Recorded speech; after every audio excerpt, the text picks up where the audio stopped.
Hey guys, Malika here from Malika Semper Astrology, and we are shifting into a new season astrologically. We're shifting into Pisces. So let's talk Pisces for a bit, shall we? This will shift on February 19th, and Pisces season goes until March 20th. So this is such a watery, sensitive, emotional, spiritual, internal season to be in. Now, I'm going to go into the depth of Pisces. This will resonate with you if you are a Pisces, but also if your moon sign is Pisces, perhaps if your rising sign is Pisces.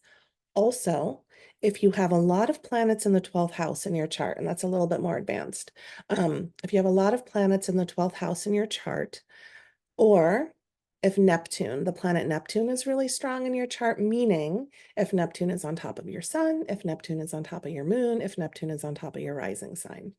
Pisces energy is abundant in your makeup, in your psyche. So here we have our Pisces angels. They really are the angels of the zodiac. They're not so much of this world. One foot on earth, one foot off in the other lands in the spiritual realm. Through the veil, right?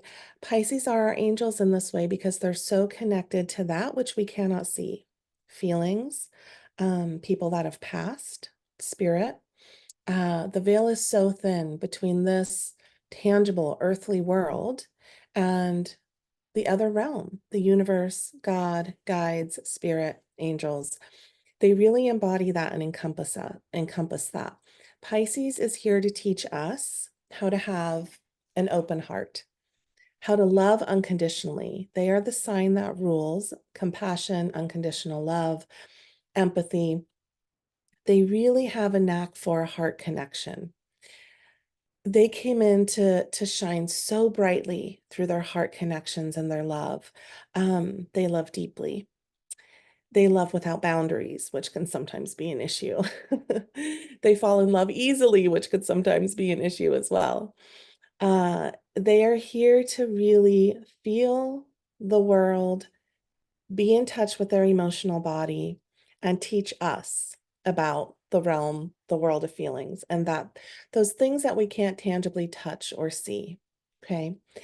Pisces can be very sensitive. You put Pisces in a room with fluorescent lighting and a crowd of people, lots of noise, lots of external stimulus, and their nervous system will go wonky. They will want to run from that room screaming because one of the things that Pisces requires is healthy isolation. Pisces requires stillness, going inward. The inner landscape is so rich and so dynamic and so creative in the imagination. So to be able to come back home after being out in the busyness of the world, coming back home to a sacred space, to stillness, to quietness. You know, much like we plug in a phone at the end of the day and charge our phone at night, we don't forget. A Pisces needs to plug in and recharge their batteries. Um, Stillness, being alone, is usually a gift that Pisces can really sink into. Meditation, prayer, that rich imagination. They are some of the greatest story weavers, storytellers, especially if they have some air sprinkled in with that Pisces. The air will be able to talk about the rich imagination, or else it just lives in their own minds and in their own soul. Pisces needs to practice boundaries. Because Pisces is such a big feeler, they tend to want to save everybody with their love.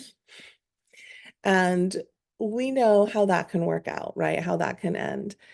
Pisces wants to take in the stray dog, the bird with a broken wing, the addict, the one who needs fixing, and love them back to health. In that way, they can get taken advantage of.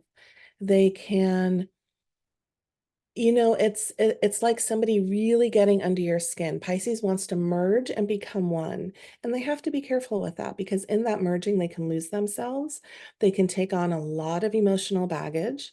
The very environments they put themselves in, they're like a psychic sponge. They absorb the feelings, the temperaments, the vibrations of the very room they're in and the people they surround themselves with. So Pisces, oftentimes more so than others, are required to really be mindful and aware of who they're surrounding themselves with. If they're surrounding themselves with negative people, toxic environments, they tend to take that in and internalize that. So, Pisces, making sure that you are in um, surroundings that really serve you and foster this sense of the deep, rich inner world, and really holding your emotional body and your nervous system with love and care and compassion, right? So those are our dear, dear Pisces. They tend to want to escape too when things get too harsh, when the real world gets too blaringly bright. They are the greatest escape artists. They won't pick up the phone, they won't they won't text you back, you won't hear from them for a while.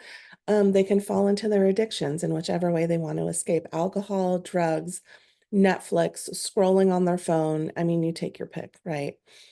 Hopefully, the Pisces does healthy escapism, which might be meditation, yoga, going for walks, right? If only we were all evolved in that way. So love up your Pisces this season. It is their birthday season.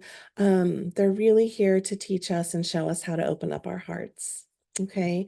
Pisces, you guys do get a discount from me in all readings. So if you are a Pisces, you can book a reading and get your birthday discount. If you love a Pisces, you can gift them a reading and get a discount.